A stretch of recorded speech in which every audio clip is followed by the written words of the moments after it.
everybody, let's talk about the 7 books that I read in August. So I finally got around to finishing Jane Eyre by Charlotte Bronte. This is, of course, a classic, a Victorian classic that most of you would probably know about. If you didn't know anything about Jane Eyre, it's about Jane Eyre, who is this girl that was orphaned from a really young age, ends up being raised by an aunt who didn't really like her, and who eventually sends her off to this kind of like boarding school, which was also pretty shitty. And it wasn't until she was 18 years old that she finally got a job as a governess to work for a man called Mr. Rochester to tutor and help educate his young French ward Adele. And the story is kind of about the love and the romance that evolves between Jane and Rochester in the midst of Jane having to discover some really disturbing secrets about Rochester, including the fact that he may or may not have a wife who he has trapped in the attic. I really love this book overall. I would say my favorite aspect of it was the writing. I'm not used to reading classics, so it's really refreshing to kind of jump back into some of these old books and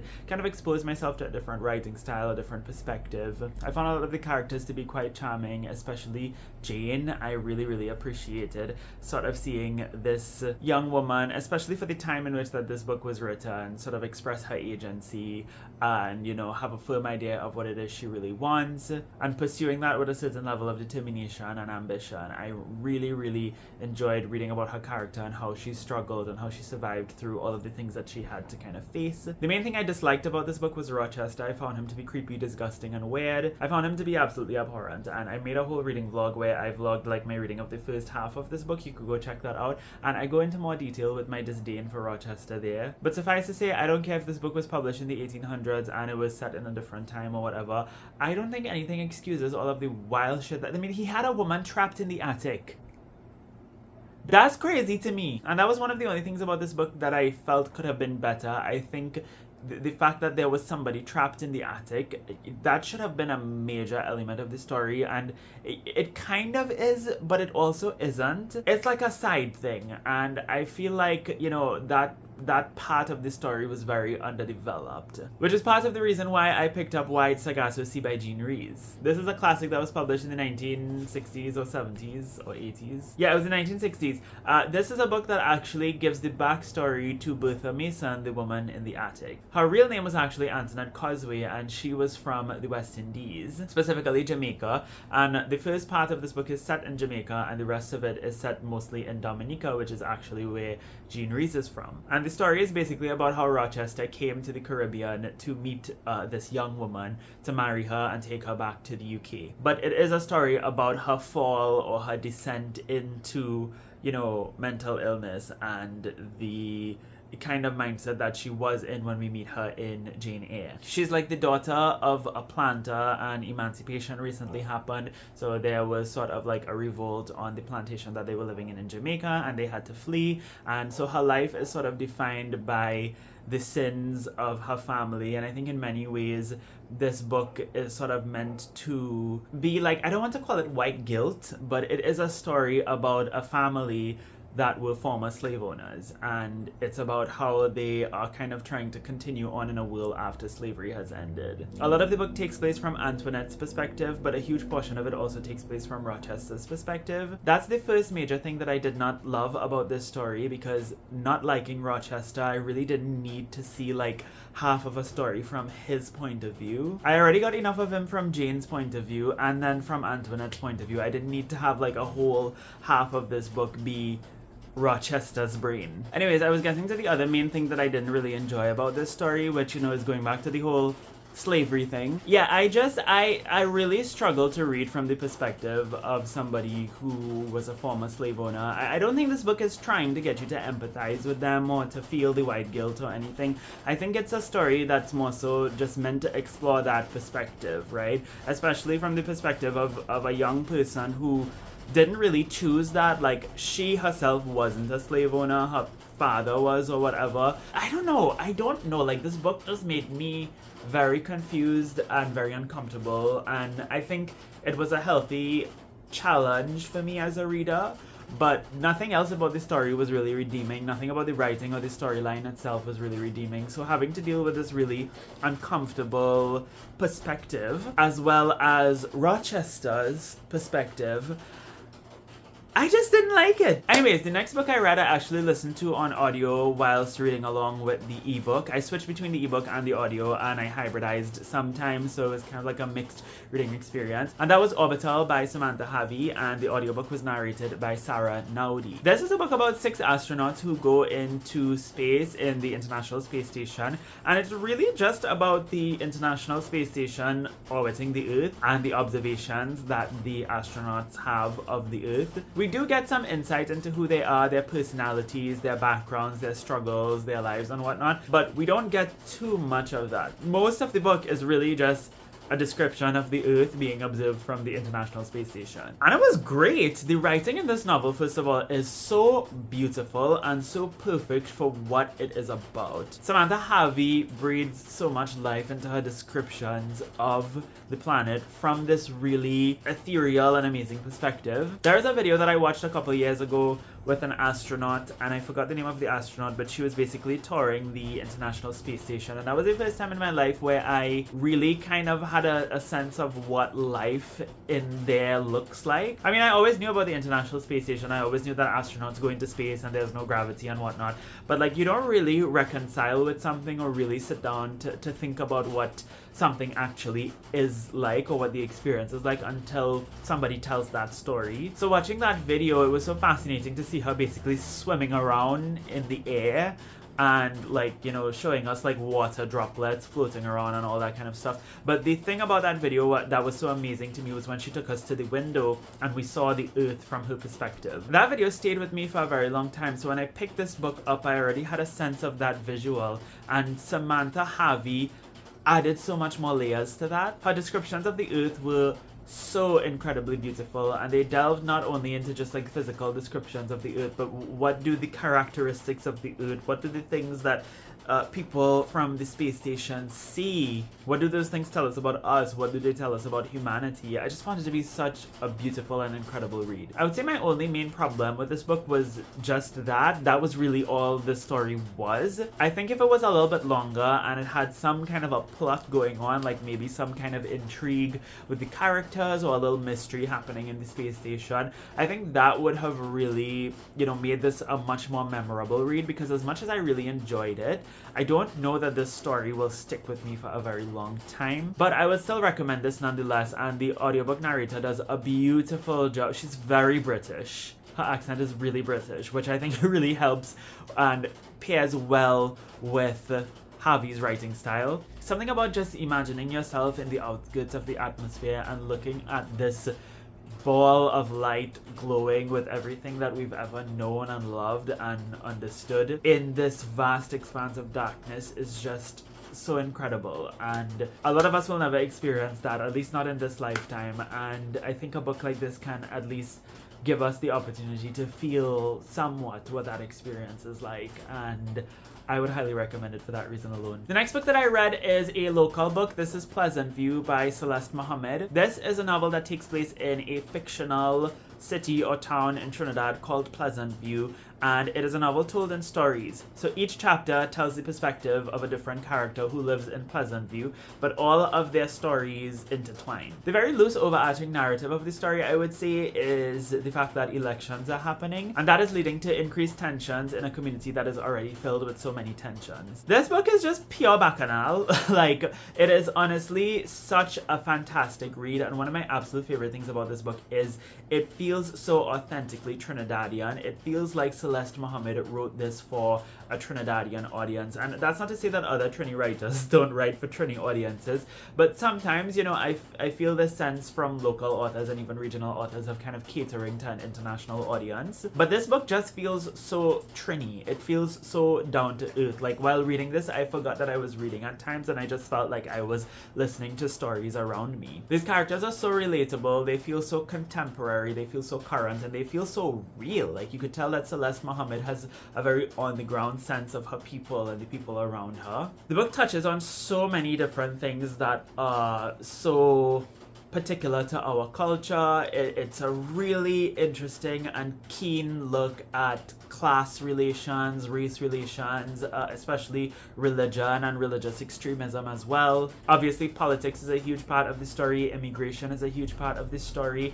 Celeste is not afraid to really address some of the very dark things that exist in our culture. Like, if you want to read like a really good, like, representative work of contemporary Trinidadian fiction, I would say look no further than Pleasantview. I mean, there are other great options as well, but Pleasantview, I think, is a really great place to start. The last 3 books I have to talk about I borrowed out from the Digomatin Public Library. I have been frequenting this library for the past couple of months, and it has been such an amazing experience. That library is so fantastic, and they have such amazing options and such a wide variety of books. I borrowed out 2 books a few months ago, and I didn't read them, so I went to return them, and I told myself I am not going to read anything else. And then I looked straight ahead on this table of new books and saw one book smack dab in the middle, and I'm like, oh, I'm taking this. And that was The Deep by River Solomon. Now, you might recall I talked about An Unkindness of Ghosts by the same author last month in July. I love that book, and I was like, I definitely want to read more from this author. So I was like, okay, I have to take this opportunity. So the concept of The Deep actually is based off of a song from a group called Clipping, which is why the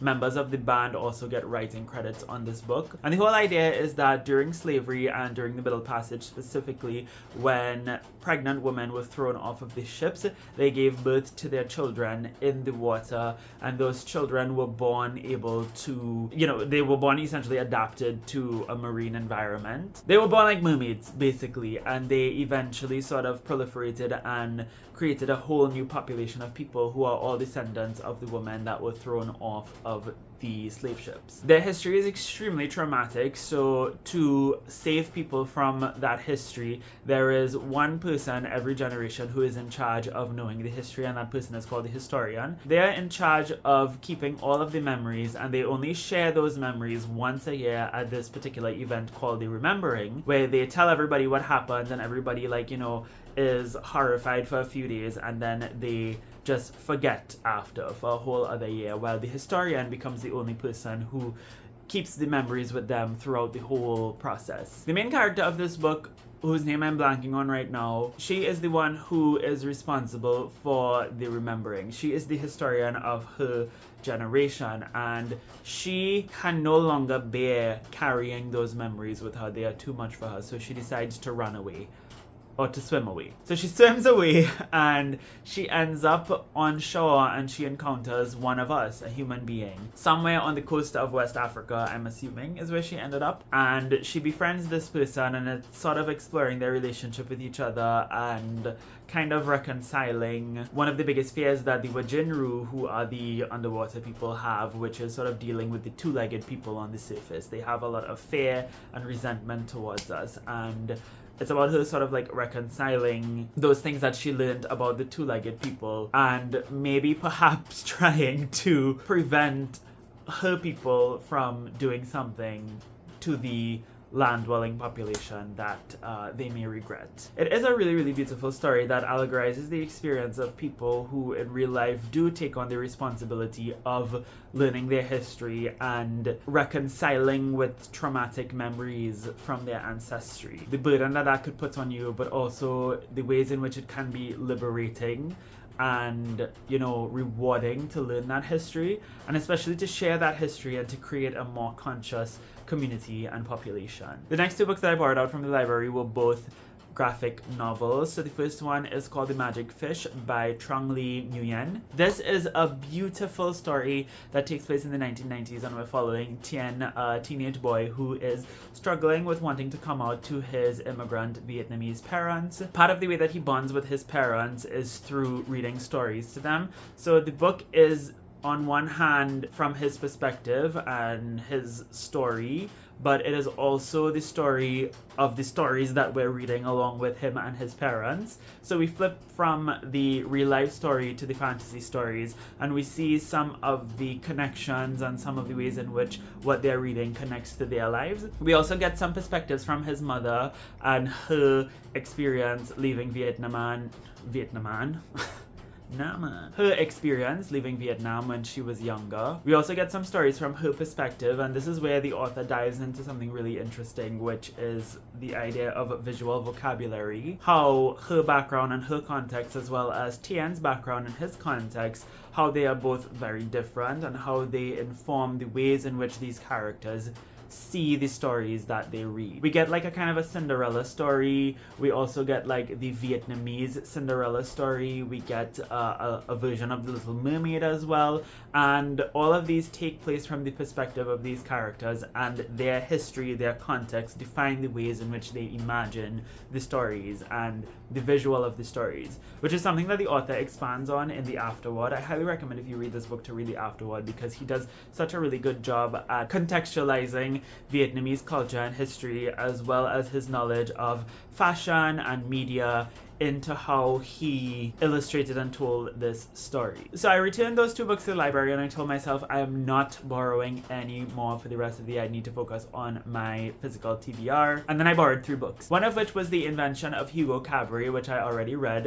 in August, because it is a graphic novel, so it was easy to get through. It is very long though, but most of it is told in these sort of like black and white illustrated pictures, like that. Like, so what's my favorite one? My favorite ones were like set in that bookstore.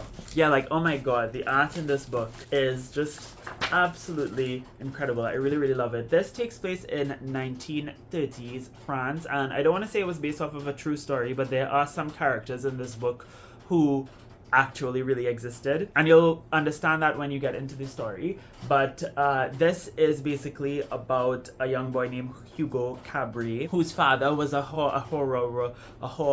he wasn't a horror, I mean, if he was, that's fine, I don't judge, but he was a horologist. I don't know if I'm saying that correctly. People who make clocks, basically. His father died, and he ended up going to live with his uncle, who works in a train station as also a sort of like clocks fixing person. And then his uncle goes missing, so he becomes the sole person in charge of seeing about the clocks and making sure that they work well in the station. While he's there to survive, he steals from people, including a toy maker, and he's stealing toys from a toy maker so that he could work on a project that his father started and that he really, really wants to finish to honor his father and his father's memory. But he develops a sort of a fickle relationship with the toy shopkeeper, who we eventually get to realize also has a connection with the project that his father was working on. That's as much as I'll say, but I would say that this was a really majestic and beautifully told story, and again, the highlight for me was the art in this book. My one critique of it would be the fact that this book is like half art, half text. I didn't find the writing to be very vibrant or interesting. It almost felt like an afterthought, like, you know, we just needed to sort of like, you know, throw in some passages of text, of writing to kind of contextualize the wider story that is being read through the art. And I know that the main appeal of the story was supposed to be the illustrations, but a key element of how the story was told was through the prose as well. And I felt like, again, it wasn't really bad, it was just flat for me, and that took me out of the story a little bit. I found myself, you know, every time I got to the text, really kind of like anticipating, like, okay, I'm just excited to get back to the pictures.